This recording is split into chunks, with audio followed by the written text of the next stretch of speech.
పోలవరం బనకచెర్ల అనుసంధానం ప్రాజెక్టుకు తొలుత కేంద్ర జల సంఘం అనుమతులు తీసుకోవాలని ఏపీ సర్కార్కు నిపుణుల కమిటీ స్పష్టం చేసింది. పర్యావరణ మదింపు ప్రక్రియ ప్రారంభానికి ముందు ఇది చేయాలని అంది. ఆ తర్వాత పర్యావరణ మదింపునకు అవసరమైన ఓటీఆర్ ప్రతిపాదనలతో రావాలని సూచించింది. ఏపీ జలవనరుల శాఖ సమర్పించిన ప్రతిపాదనను వెనక్కి పంపుతున్నామని పేర్కొంది. జూన్ 17వ తేదీన ఈ కమిటీ సమావేశమై పోలవరం బనకచెర్ల అనుసంధాన ప్రాజెక్టుపై చర్చించింది. కమిటీ నిర్ణయాన్ని నిన్న వెల్లడించింది.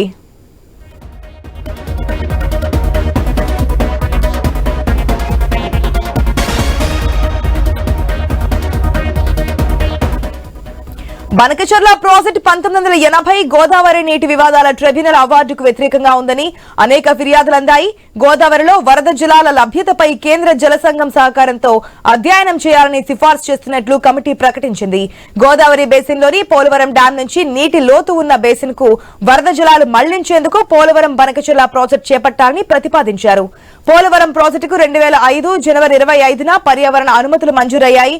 ఈ ప్రాజెక్టు వల్ల ఒడిశా, ఛత్తీస్గఢ్ రాష్ట్రాల్లో ముంపు సమస్యలున్నందున ఈ ప్రాజెక్టు పర్యావరణ అనుమతుల అంశము ఇంకా న్యాయస్థానం పరిధిలో ఉంది. ఈ విషయాన్ని కూడా తాము పరిగణలోకి తీసుకున్నామని కమిటీ పేర్కొంది.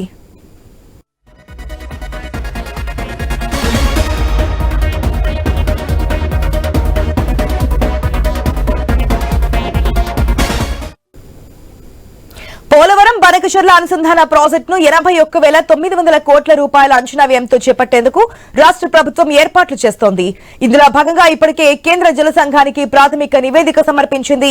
కేంద్ర జల సంఘం అధ్యయనం చేస్తోంది. మరోవైపు ప్రాజెక్టును త్వరగా పట్టాలెక్కించేందుకు ప్రభుత్వం రెడీ అయింది.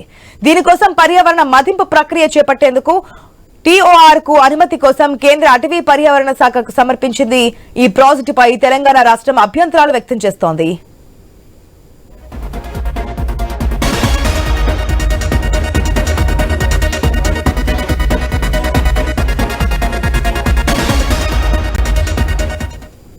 పోలవరం బనకచెర్ల ప్రాజెక్టు వల్ల 80 లక్షల మందికి తాగునీటి వసతి ఏర్పడుతోంది.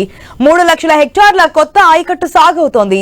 9.14 లక్షల హెక్టార్ల ఆయకట్టు స్థిరీకరించొచ్చు.